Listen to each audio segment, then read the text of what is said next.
It's time to accelerate. Hi, I'm your host, Andy Paul. Join me as I host conversations with the leading experts in sales, marketing, sales automation, sales process, leadership, management, training, coaching, any resource that I believe to help you accelerate the growth of your sales, your business, and most importantly, you. Hello, and welcome to Accelerate. Today is Frontline Friday with my usual guest, Bridget Gleason. Bridget, how are you this morning? I'm doing great, Andy. Good morning. How are you? I'm doing fine. So where do we find you today? We find me in the Sumo Logic offices in Redwood City. A fine, beautiful day. And for you, Andy, you're the one that moves more than I do these days. Where are you today? In New York today. Okay, East Coast. Enjoying a sunny but kind of chilly day. But it's supposed to warm up this weekend. We're recording this in February. It's supposed to be in the 60s this weekend. So nice, beautiful. Yeah, get out and do something. So yeah. So anyway, jump right into it. Now that we've caught people up with the weather and where we are is, because I'm sure they're all dying to know. No, I'm sure. Is, let me know. You write in if you're tired of hearing about the weather. We're going to talk about cold calling, because I'd come across an article quite a while ago that hadn't had a chance to surface it and have us talk about it. Author talking about cold calling being dead. And, we've gone through a lot of conversations, you and I, on Fridays about, sales development reps, business development reps, account execs, the specialized sales model. And here's an article that advocates that really there's nothing wrong with specialization, but perhaps we're specializing in the wrong way. And instead of having sales development reps, that we'd be better off to stop annoying customers with the cold calls, because author contends that no one likes receiving cold calls, no one likes making them, which I think is absolutely true. Is is there a better way to allocate money? Perhaps better investment, more effective investment in demand generation can really take the place of what sales development reps are doing today? I don't think anyone would argue that people hate making cold calls. They hate receiving cold calls. I think the world is open to a better way, with the understanding that the companies, Sumo Logic included, we're trying to expand our reach and talk to more people and obviously get sales. What does the article say, Andy, as an alternative? Well, what this person puts out is the idea that you, through a combination of more effective demand gen through your marketing investment and driving people to your website, having an effective sort of live chat presence through the website where you can engage people with knowledgeable reps that when people come to the website, engage them in real marketing and sales conversations through chat, to then hand them over to the account execs at that point, saying that people that come to the site are demonstrating an interest of qualification that's worth more time than being proactive and outbound reaching and disturbing somebody and disrupting somebody's day if you catch them on the phone. Yeah, it's interesting. When I was running sales at Engine Yard, we did that really effectively. Engine Yard sold to developers. It was a platform as a service for primarily Ruby on Rails developers. Mm-hmm. And early on there, I was thinking about this issue. Developers are probably, I don't know that more than any other category, but I would argue they're right up there in terms of being annoyed when they get called by salespeople. So what we did is we did have a live chat on our site, and I hired some very bright, right out of school technical folks that just could man the chat line, and just their job, even though they were part of the sales team, their responsibility was really just to be helpful. Mm-hmm. Just be helpful, get the questions answered. What do they need to do? What issues are they having? And we started this experiment with, I hired 2 of them and ended up growing the team to 8 or 9 and really expanded the sales team more in that direction than the closing reps. And just as you're talking about in this article, They would do the very similarly. Once somebody really generated interest and looked like they were ready for a sales conversation, could then hand them over to one of the closing reps. But yeah, I can appreciate that approach. I think the key here, and one of the topics you and I've talked a lot about, is this close alignment and relationship between marketing and sales. And as a sales leader, I can't drive demand toward the website in order to create that interest, in order to have more people initiating conversations through chat. So I really rely on a strong marketing department to be able to do that. So working hand in hand is super important. But at the same time, though, you have your outbound sales development reps. I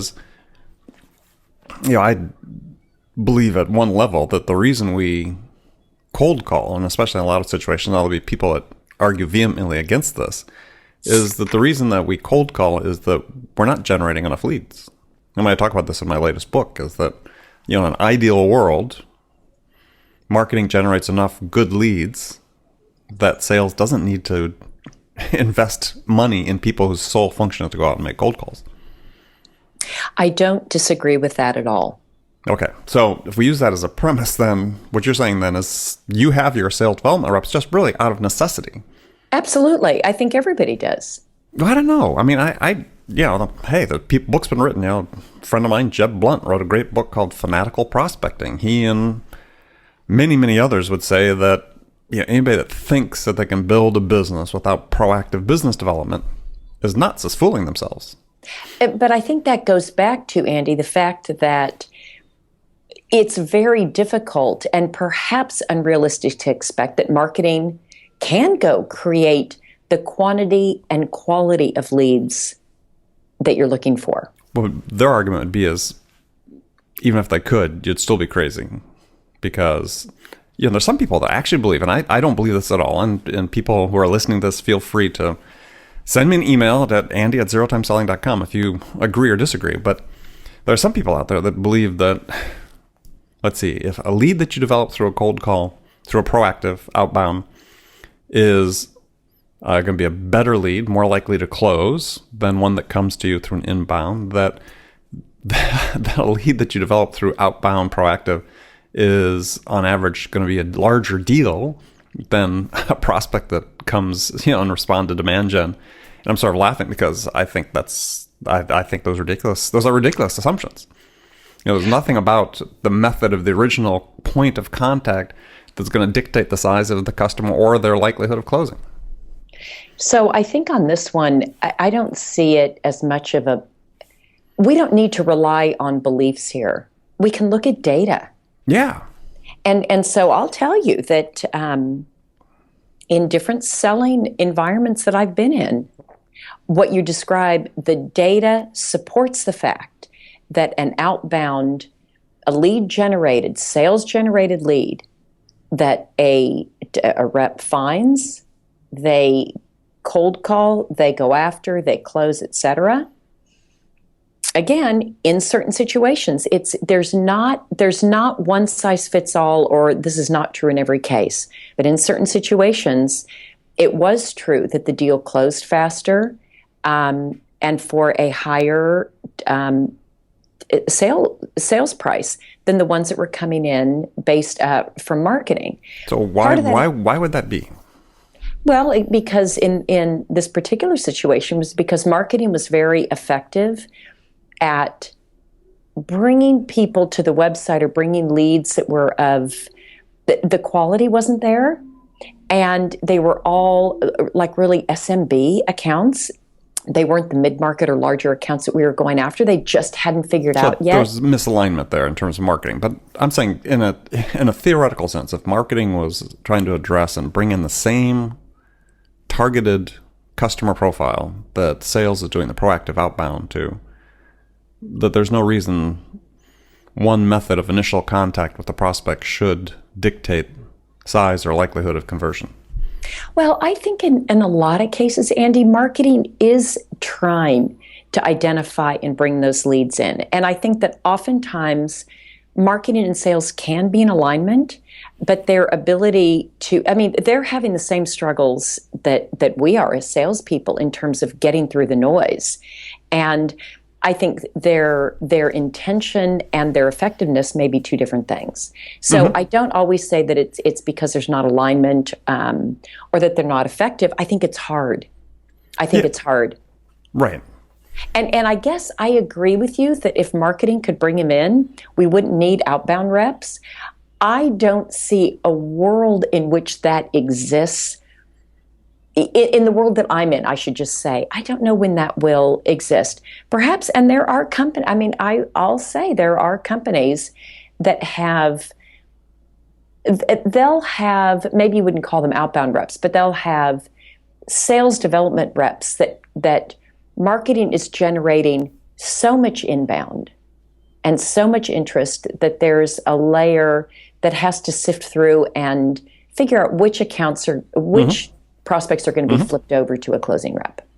Yeah, now the guy that wrote one of these articles we're talking about here today, though, is VP of sales at a company that's done away with their SDRs, and shows in the article shows the math for why that money that he would spend bringing a rep on board, paying a salary for X number of months until they can close a certain level of deals and so on, or generate a certain number of deals that can ultimately be closed, is that that money spent in demand gen through marketing is going to generate more activity and more leads for them that they can close than their outbound rep. So basically, take the salary you'd pay for outbound, invested in effective marketing demand gen. So I will tell you, in my experience, I could give the money to marketing. And again, it's not that marketing's misaligned. It's hard to spend marketing dollars effectively. I just think it is. So I don't disagree with the ROI. And hey, if we knew, and if marketing knew that they could go take these dollars and generate that interest, I don't think anyone would disagree. I wouldn't disagree. I would love to not have to have an outbound team and people cold calling if I got enough inbound. But I guess in my experience, Andy, and I haven't for your SDRs found that are listening to this program, Bridget loves you. It's nothing personal. I think they would agree. I think it's because I could repurpose them to something different. So I've got a super talented team, and there's lots of things that they could be doing. I just think that it's right now. I have not been in a place where marketing has been able to figure it out to the extent that the outbound team wasn't important. So, yeah, I guess I love the premise of it.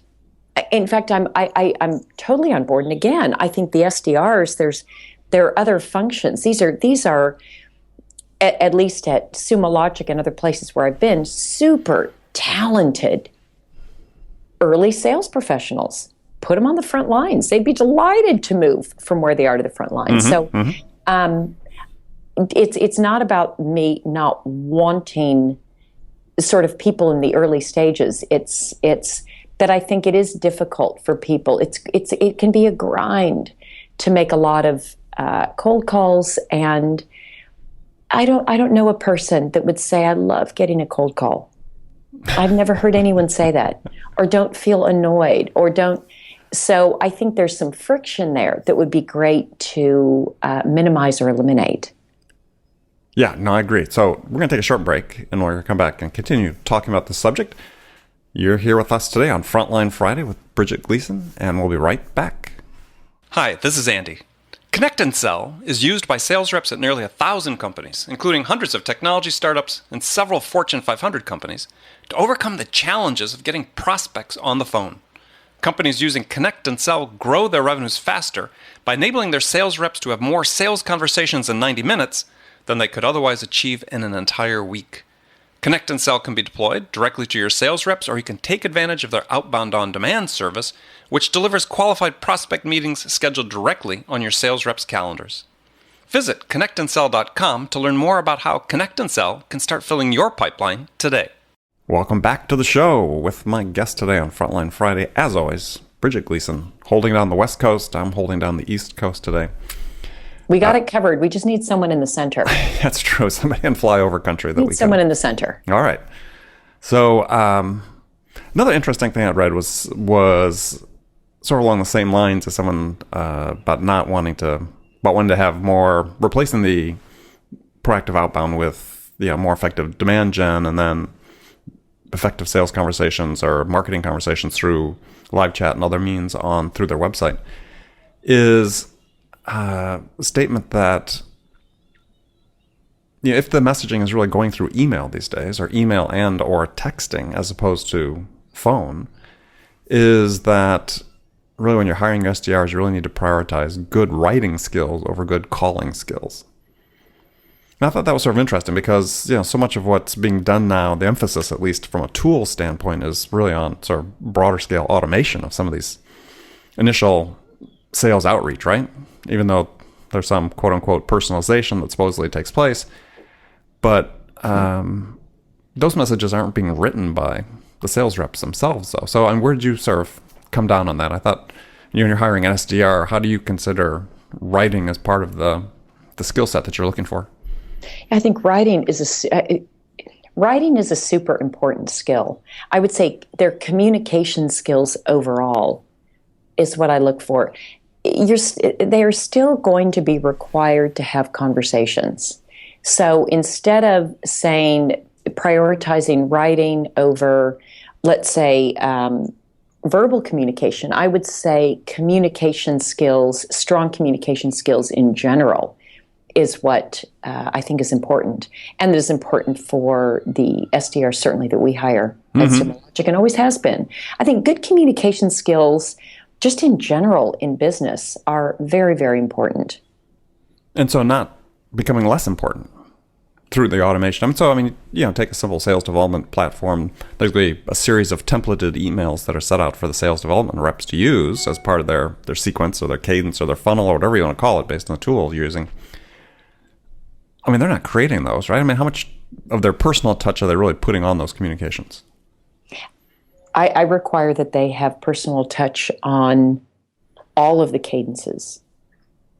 So they're putting their own personal spin on some of the, or is it just, putting in one sentence in the body of a letter that personalizes it? To what degree are they really personalizing? So it depends on, in the case here at Symologic, it depends on, let's say, how hot the lead is. So we classify leads as tier 1, tier 2, tier 3. So tier 1 are look like the best fits in terms of a product and service match. And so if it's a tier 1, we require quite a bit of personalization and sort of research and understanding how our product might fit this person in their role, in their company at this particular time. And so it's not just a gratuitous sentence that they put in, but really needs to be well thought out. And Andy, it may not be a paragraph. So good communication is often succinct communication. And one of my favorite quotes is one by Mark Twain, who was a very prolific writer. Right. And I know this quote. Yeah, if I had had more time, I would have made it shorter. Yeah, I sat down to write a short letter, but I didn't have enough time, so I wrote a long one instead. Exactly. And so I think sometimes the craft of effective communication doesn't mean I can write a lot. It means that in a sentence or two, I can convey something very powerful. So I think in the SDR role, there's quite a bit of cognitive skill that's required about, being able to do research and connecting the dots and understanding sort of overall business context of how a prospect might be operating. I think all of those things are very important, and communication skills certainly falls into that category. So, one of the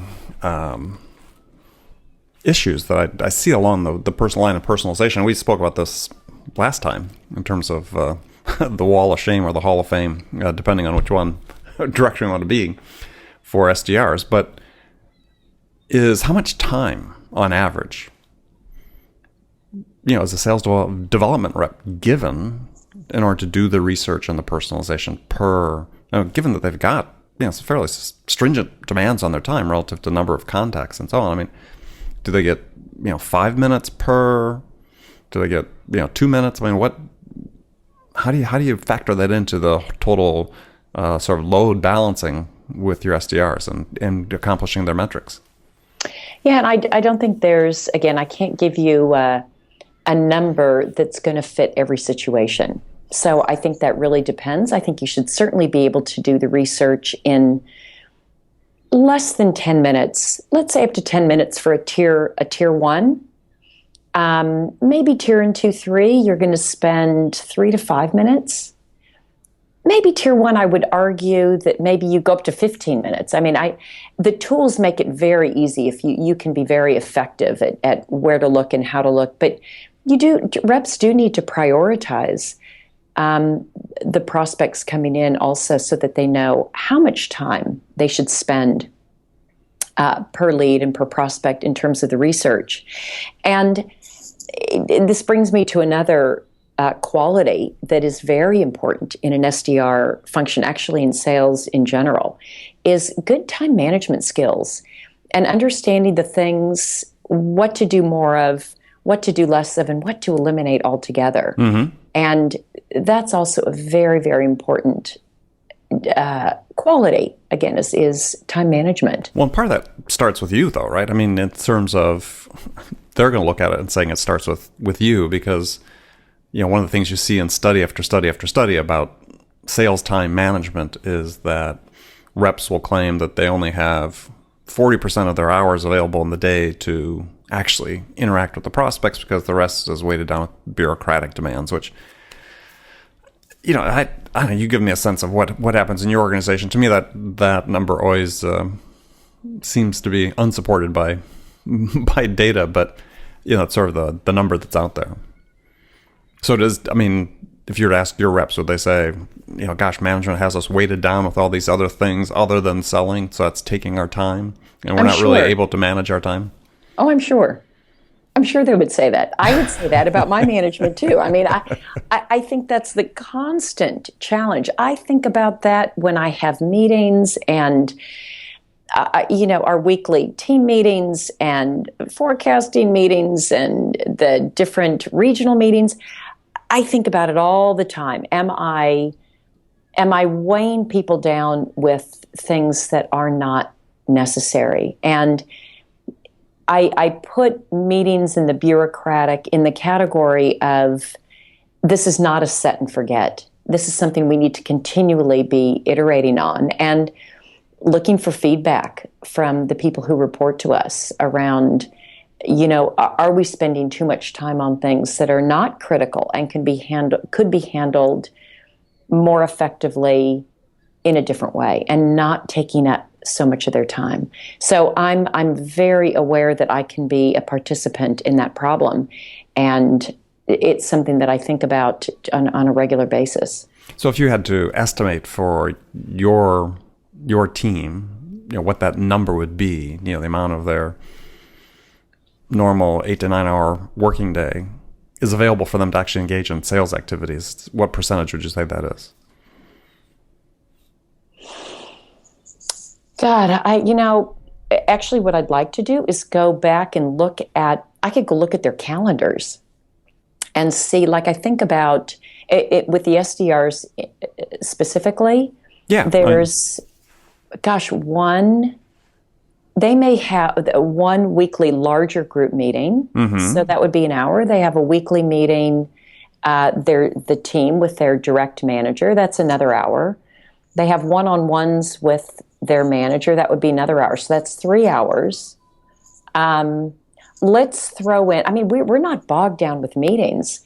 We've got tools now that allow a lot of the Salesforce.com entry to be automatic. So they're having to do, let's say, another hour meeting with the account rep that they support. So let's say 5 hours out of the 40 hours.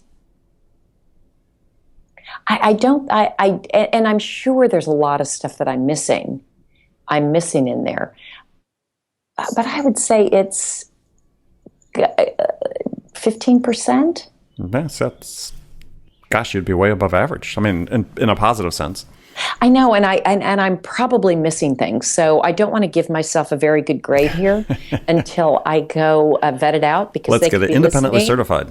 I know they could be listening, saying, "What is she thinking? We've got this and we've got They're that." perfectly but welcome to send emails to me when they hear this, and we'll Yeah, we'll have a discussion about it. Straight, set the record straight. That's right. Either walk over to my desk and tell me. I listened to you, Bridget, and you are so off track, and I will be happy to correct the record. So, have you ever thought, and this is something that I've done in the past with companies I work for, is and work both as a consultant and as a VP of sales, was we'd hold our main sales meeting each week, starting at 5 o'clock in the evening. So it didn't interfere with sales time.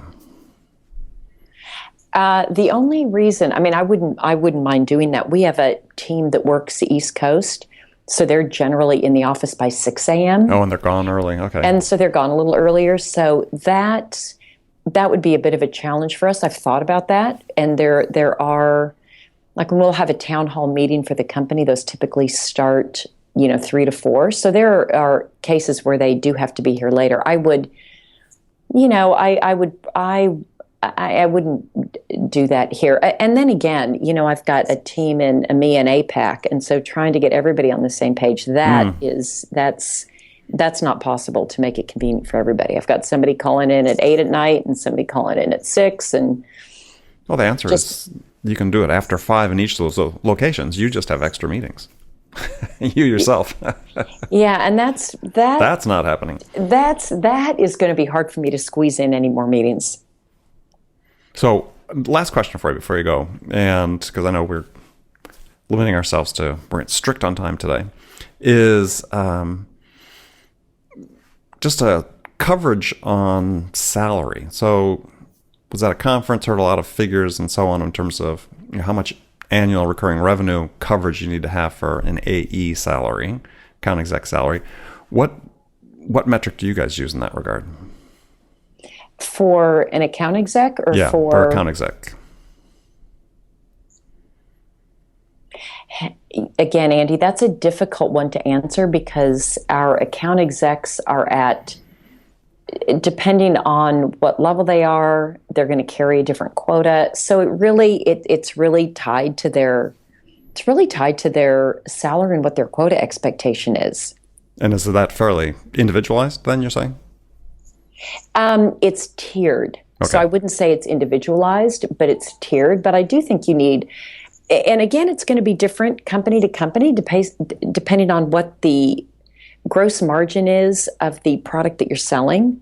There's a lot of factors that go into it. And typically, I was thinking of the SaaS business in general. I mean, you're going to have dealing with relatively high margins there. Again, it depends on the SaaS business. So, for example, ours, because even though we're a SaaS business, we have our services based on Amazon, the platform. So we've got platform costs that are going to change the SaaS metrics. They're going to change the SaaS metrics a little bit. So they are going to be different than maybe what one would consider a very high margin traditional SaaS business that doesn't have a platform cost that can be actually quite high associated. Okay. So I think it's important to understand the metrics of your particular company and what the margins are, and knowing what that break even is, and then knowing what a rep needs to bring in order to do that. I mean, that's something that I know per tier. So when somebody moves to a new tier, it brings an additional quota weight with it, because they're getting paid more, hence there's a higher break even. Yeah, well, I brought it up because there's a question that somebody asked of me, and I could quote an industry figure that I had seen, which was 4 times AAR, 4 times the salary is the coverage that's required. But it's just interesting to see if that comported with what you... I wouldn't say, I mean, I'm just listening. Ours is, Yeah, that's about, I would say, again, depend on the business. I would say it's going to be between 3 and 5 is what I've. So yeah, it's in that range. All right. So it's definitely in that range.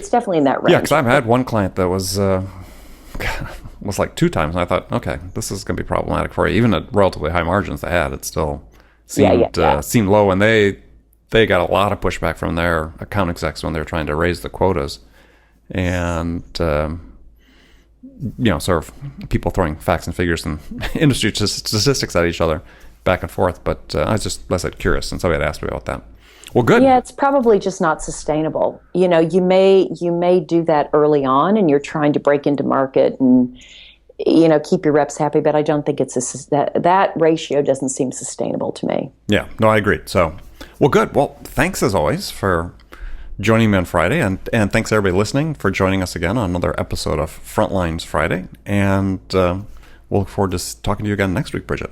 Sounds great. Have a great Friday and weekend, everyone. All right. Thank you. Talk to you later. Thanks for listening to the show. If you like what you heard and want to make sure you don't miss any upcoming episodes, please subscribe to this podcast on iTunes or Stitcher.com. For more information about today's guest, visit my website at andypaul.com.